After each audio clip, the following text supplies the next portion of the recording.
ओम शांति। आज 25 अगस्त 2025। आज के श्री महावाक्यों में हमारे परमपिता परमात्मा शिव कहते हैं, मीठे बच्चे, कदम कदम पर जो होता है वह कल्याणकारी है। कदम कदम पर जो होता है वह कल्याणकारी है। इस ड्रामा में सबसे अधिक कल्याण उनका होता है जो बाप की याद में रहते हैं। प्रश्न: ड्रामा की किस नूंद को जानने वाले बच्चे अपार खुशी में रह सकते हैं? उत्तर: जो जानते हैं कि ड्रामानुसार अब इस पुरानी दुनिया का विनाश होगा, नेचुरल कैलेमिटीज़ भी होंगी, लेकिन हमारी राजधानी तो स्थापन होनी ही है। इसमें कोई कुछ नहीं कर सकता। भल अवस्थाएं नीचे ऊपर होती रहेंगी, कभी बहुत उमंग, कभी ठंडे ठार हो जाएंगे। इसमें मूंझना नहीं है। सभी आत्माओं का बाप भगवान हमको पढ़ा रहे हैं, इस खुशी में रहना है। गीत महफिल में जल उठी क्षमा परवानों के लिए। ओम शांति। मीठे मीठे नंबरवार पुरुषार्थ अनुसार चैतन्य परवानों को बाबा याद प्यार दे रहे हैं। तुम सब हो चैतन्य परवाने। बाप को क्षमा भी कहते हैं, परंतु उनको जानते बिल्कुल नहीं हैं। क्षमा कोई बड़ी नहीं, एक बिंदी है। किसकी भी बुद्धि में नहीं होगा कि हम आत्मा बिंदी है। हमारी आत्मा में ही सारा पार्ट है।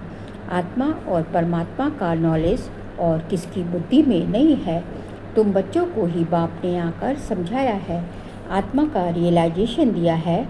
आगे ये पता नहीं था कि आत्मा क्या है, परमात्मा क्या है। इसलिए देह अभिमान के कारण बच्चों में मोह भी है, विकार भी बहुत है। भारत कितना ऊंच था, विकार का नाम भी नहीं था। वह था वाइसलेस भारत, अभी है विशेष भारत। कोई भी मनुष्य ऐसे नहीं कहेंगे जैसे बाप समझाते हैं। आज से 5000 वर्ष पहले हमने इनको शिवालय बनाया था। मैंने ही शिवालय स्थापन किया था। कैसे, सो भी तुम अभी समझ रहे हो। तुम जानते हो कदम कदम पर जो होता है वह कल्याणकारी ही है। एक एक दिन ज़्यादा कल्याणकारी उनका है जो बाप को अच्छी रीति याद कर अपना भी कल्याण करते रहते हैं। ये है ही कल्याणकारी पुरुषोत्तम बनने का युग। बाप की कितनी महिमा है तुम जानते हो। अभी सच्चा भागवत चल रहा है। द्वापर में जब भक्ति मार्ग शुरू होता है तो पहले तुम भी हीरो का लिंग बनाकर पूजा करते हो। अभी तुमको स्मृति आई है, हम जब पुजारी बने थे तब मंदिर बनाए थे, हीरे माणिक का बनाते थे। वह चित्र तो अभी मिल ना सके। यहाँ तो ये लोग चांदी आदि का बनाकर पूजा करते हैं। ऐसे पुजारियों का भी ईमान देखो कितना है। शिव की पूजा तो सब करते हैं, लेकिन अभी बेचारी पूजा तो है नहीं। ये भी बच्चे जानते हैं विनाश भी आने का है जरूर। तैयारियां हो रही हैं। नेचुरल कैलेमिटीज़ की भी ड्रामा में नूंद है। कोई कितना भी माथा मारे, तुम्हारी राजधानी तो स्थापन होनी ही है। कोई की भी ताकत नहीं जो इसमें कुछ कर सके। बाकी अवस्थाएं तो नीचे ऊपर होंगी ही। ये है बहुत बड़ी कमाई। कभी तुम बहुत खुशी में अच्छे ख्यालात में रहेंगे, कभी ठंडे पड़ जाएंगे। यात्रा में भी नीचे ऊपर होते हैं। इसमें भी ऐसे होता है। कभी तो सुबह को उठ बाप को याद करने से बहुत खुशी होती है। ओहो, बाबा हमको पढ़ा रहे हैं। वंडर है, सभी आत्माओं का बाप हमको पढ़ा रहे हैं। उन्होंने फिर श्री कृष्ण को भगवान समझ लिया है। सारी दुनिया में गीता का मान बहुत है, क्योंकि भगवान वाच है ना। परंतु ये किसको पता नहीं है कि भगवान किसको कहा जाता है। भल कितने भी पोजीशन वाले बड़े बड़े विद्वान पंडित आदि हैं, कहते भी हैं गॉडफादर को याद करते हैं, परंतु वह कब आया, क्या आकर किया, ये सब भूले हुए हैं। बाप सब बातें समझाते रहते हैं। ड्रामा में ये सब नूंद है। ये रावण राज्य फिर भी होगा और हमको आना पड़ेगा। रावण ही तुमको अज्ञान के घोर अंधेरे में सुला देते हैं। ज्ञान तो सिर्फ एक ज्ञान सागर ही बतलाते हैं, जिससे सद्गति होती है। सिवाय बाप के और कोई सद्गति कर न सके। सर्व का सद्गति दाता एक है। गीता का ज्ञान तो बाप ने सुनाया था, वह फिर प्रायलोप हो गया। ऐसे नहीं, ये ज्ञान कोई परंपरा से चला आता है। औरों के कुरान, बाइबल आदि चले आते हैं, विनाश नहीं हो जाते। तुमको तो जो ज्ञान अभी मैं देता हूँ, इनका कोई शास्त्र बनता नहीं है जो परंपरा अनादि हो जाए। ये तो तुम लिखते हो फिर ख़त्म कर देते हैं। ये तो सब नेचुरल जलकर ख़त्म हो जाएंगे। बाप ने कल पहले भी कहा था, अभी भी तुमको कह रहे हैं, ये ज्ञान तुमको मिलता है, फिर प्रारब्ध जाकर पाते हो, फिर इस ज्ञान की दरकार नहीं रहती। भक्ति मार्ग में सब शास्त्र हैं। बाबा तुमको कोई गीता पढ़कर नहीं सुनाते हैं, वह तो राजयोग की शिक्षा देते हैं, जिसका फिर भक्ति मार्ग में शास्त्र बनाते हैं तो अगड़म बगड़म कर देते हैं। तो तुम्हारी मूल बात है कि गीता का ज्ञान किसने दिया, उसका नाम बदली कर दिया है, और कोई के भी नाम बदली नहीं हुए हैं। सबके मुख्य शास्त्र है ना सबके मुख्य धर्म शास्त्र है ना। इसमें मुख्य है डिटिज़म, इस्लामिज़म, बुद्धिज़्म। भल करके कोई कहते हैं कि पहले बुद्धिज़्म है, पिछले इस्लामिज़म। बोलो, इन बातों से गीता का कोई ताल्लुक नहीं। हमारा तो काम है बाप से वर्षा लेने का। बाप कितनी अच्छी रीति समझाते हैं। ये है बड़ा झाड़, अच्छा है, जैसे फ्लावर वाज है, 3 ट्यूब्स निकलती हैं। कितना अच्छा समझ से बनाया हुआ झाड़ है। कोई भी झट समझ जाएंगे कि हम किसी धर्म के हैं। हमारा धर्म किसने स्थापन किया? ये दयानंद, अरविंद घोष आदि तो अभी होकर गए हैं। वो लोग भी योग आदि सिखलाते हैं।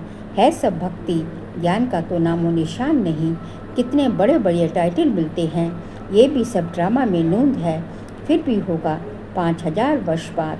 शुरू से लेकर ये चक्र कैसे चला है, फिर कैसे रिपीट होता रहता है। तुम जानते हो, अभी का प्रेजेंट फिर पास्ट हो, फ्यूचर हो जाएगा। Past, present, future. जो पास्ट हो जाता है वह फिर फ्यूचर होता है। इस समय तुमको नॉलेज मिलती है, फिर तुम राजाई लेते हो। इन देवताओं का राज्य था ना उस समय, और कोई का राज्य नहीं था। ये भी एक कहानी मिसल बताओ, बड़ी सुंदर कहानी बन जाएगी। लॉन्ग 5000 वर्ष पहले ये भारत सतयुग था। कोई धर्म नहीं था, सिर्फ देवी देवताओं का ही राज्य था। उनको सूर्यवंशी राज्य कहा जाता था। लक्ष्मी नारायण का राज्य चला 1250 वर्ष। फिर उन्होंने राज्य दिया दूसरे भाइयों क्षत्रियों को, फिर उनका राज्य चला। तुम समझा सकते हो कि बाप ने आकर पढ़ाया था। जो अच्छी रीति पढ़े वे सूर्यवंशी बने, जो फेल हुए उनका नाम क्षत्रिय पड़ा। बाकी लड़ाई आदि की कोई बात नहीं। बाबा कहते हैं, बच्चे तुम मुझे याद करो तो तुम्हारे विकर्म विनाश हो जाएंगे। तुम्हें विकारों पर जीत पानी है। बाप ने ऑर्डिनेंस निकाला है, जो काम पर जीत पाएंगे वही जगत जीत बनेंगे। पीछे आधा कल्प बाद फिर वाम मार्ग में मिल गिरते हैं। उन्हों के भी चित्र हैं, शक्ल देवताओं की बनी हुई है। राम राज्य और रावण राज्य आधा आधा है। उनकी कहानी बैठ बनानी चाहिए। फिर क्या हुआ, फिर क्या हुआ, यही सत्यनारायण की कहानी है। सत्य तो एक ही बाप है, जो इस समय आकर सारे आदि मध्य अंत का तुमको नॉलेज दे रहे हैं, जो और कोई दे न सके। मनुष्य तो बाप को ही नहीं जानते। जिस ड्रामा में एक्टर हैं, उनके क्रिएटर, डायरेक्टर आदि को नहीं जानते, तो बाकी कौन जानेंगे। अभी तुमको बाप बताते हैं ड्रामानुसार, ये यहाँ दूसरा कोई आ न सके। बाप कहते हैं, मैं बच्चों को ही पढ़ाता हूँ, कोई नयों को यहाँ बिठा नहीं सकते। इंद्रप्रस्थ की कहानी भी है ना। नीलमपुरी पुखराजपुरी का परी का नाम है। तुम्हारे में भी कोई हीरे जैसा रतन है। देखो, रमेश ने ऐसी बात निकाली, प्रदर्शनी की, जो सबका विचार सागर मंथन हुआ तो हीरे जैसा हुआ ना। हीरे जैसा काम किया। कोई पुखराज है, कोई क्या है, कोई तो बिल्कुल कुछ नहीं जानते। ये भी जानते हो कि राजधानी स्थापन होनी है, उसमें राजाएं, रानियां आदि सब चाहिए। तुम समझते हो हम ब्राह्मण श्रीमत पर पढ़कर विश्व के मालिक बनते हैं, कितनी खुशी होनी चाहिए। ये मृत्यु लोक खत्म होना है। ये बाबा तो अभी ही समझाते रहते हैं, ये बाबा तो अभी ही समझते रहते हैं कि हम जाकर बच्चा बनेंगे। बचपन की ये बातें अभी तो सामने आ रही हैं, चलन ही बदल जाती है। ऐसी ही वहाँ भी जब बूढ़े होंगे तो समझेंगे अब ये वानप्रस्थ शरीर छोड़ हम किशोरावस्था में चले जाएंगे। बचपन है सतो प्रधान अवस्था। लक्ष्मी नारायण तो युवा है, शादी की वे को किशोर अवस्था थोड़ी ही कहेंगे। युवा अवस्था को रजो, वृद्ध को तमो कहते हैं। इसलिए श्री कृष्ण पर लव ज़्यादा रहता है तो लक्ष्मी नारायण भी वही। परंतु मनुष्य ये बातें नहीं जानते। श्री कृष्ण को द्वापर में लक्ष्मी नारायण को सतयुग में ले गए हैं। अभी तुम देवता बनने का पुरुषार्थ कर रहे हो। बाप कहते हैं कुमारियों को तो बहुत खड़ा होना चाहिए। कुंवारी कन्या, अधर कुमारी, दिलवाड़ा आदि जो भी मंदिर हैं वह ये तुम्हारे ही एक्यूरेट यादगार है। वह जड़, वह चैतन्य, तुम यहाँ चैतन्य में बैठे हो। भारत को स्वर्ग बना रहे हो। स्वर्ग तो यहाँ ही होगा। मूल वतन, सूक्ष्म वतन कहाँ है? तुम बच्चों को सब मालूम है। सारी ड्रामा को तुम जानते हो। जो पास्ट हो गया है सो फिर फ्यूचर होगा, फिर पास्ट होगा। तुम्हें कौन पढ़ाते हैं ये समझना है। हमको भगवान पढ़ाते हैं। बस इसी खुशी में ठंडे ठार हो जाना चाहिए। बाप की याद से सब घोटाले निकल जाते हैं। बाबा हमारे बाप भी है, हमको पढ़ाते भी हैं, फिर हमको साथ भी ले जाएंगे। अपने को आत्मा समझ परमात्मा बाप से ऐसी बातें करनी है। बाबा हमको अभी मालूम पड़ा है, ब्रह्मा और विष्णु का भी मालूम पड़ा है। विष्णु की नाभि से ब्रह्मा निकला। अब विष्णु दिखाते हैं क्षीर सागर में, ब्रह्मा को सूक्ष्म वतन में दिखाते हैं। वास्तव में है यहाँ। विष्णु तो हुआ राज्य करने वाला। अगर विष्णु से ब्रह्मा निकला तो जरूर राज्य भी करेगा। विष्णु की नाभि से निकला तो जैसे कि बच्चा हो गया। ये सब बातें बाप बैठ समझाते हैं। ब्रह्मा ही 84 जन्म पूरे कर अब फिर विष्णुपुरी के मालिक बनते हैं। ये बातें भी कोई पूरी रीति समझते नहीं हैं। तब तो वह खुशी का पारा नहीं चढ़ता। गोप गोपियाँ तो तुमको सतयुग में थोड़ी ही होंगी, वहाँ तो होंगे प्रिंस प्रिंसेस। गोप गोपियों का गोपी बल्लभ है ना। प्रजापिता ब्रह्मा है सबका बाप, और फिर सब आत्माओं का बाप है निराकार शिव। ये सब है मुख वंशावली। तुम सब भी के भाई बहन हो गए कि क्रिमिनल आई हो न सके, इसमें ही माया हार खिलाती है। बाप कहते हैं अभी तक जो कुछ पढ़ा है उसे बुद्धि से भूल जाओ। मैं जो सुनाता हूँ वह पढ़ो। सीढ़ी तो बड़ी फर्स्ट क्लास है।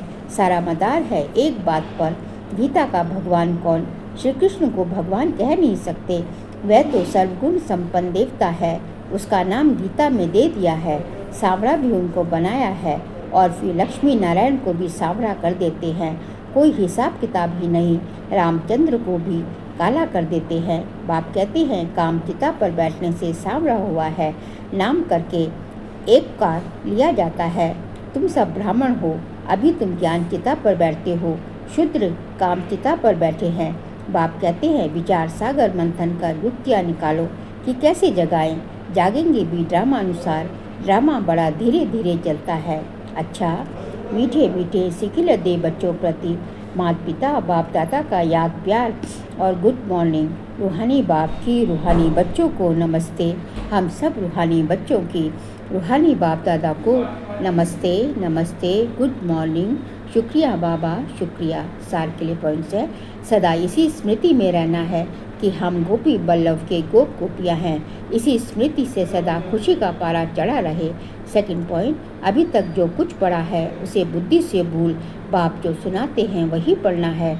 हम भाई बहन हैं। इसी स्मृति से क्रिमिनल आई को ख़त्म करना है। माया से हार नहीं खानी है। आज का बाबा का वरदान है, सेवा द्वारा योग युक्त स्थिति का अनुभव करने वाले रूहानी सेवाधारी भव। सेवा द्वारा योग युक्त स्थिति का अनुभव करने वाले रूहानी सेवाधारी भव। ब्राह्मण जीवन सेवा का जीवन है। माया से जिंदा रखने का श्रेष्ठ साधन सेवा है। सेवा योग युक्त बनाती है, लेकिन सिर्फ मुख की सेवा नहीं, सुने हुए मधुर बोल का स्वरूप बन सेवा करना, निस्वार्थ सेवा करना, त्याग तपस्या स्वरूप से सेवा करना, हद की कामनाओं से परे निष्काम सेवा करना, इसको कहा जाता है ईश्वरीय व रूहानी सेवा। मुख के साथ मन द्वारा सेवा करना, अर्थात मन मनाभव स्थिति में स्थित होना। स्लोगन है, आकृति को ना देख निराकार बाप को देखेंगे तो आकर्षण मूर्त बन जाएंगे।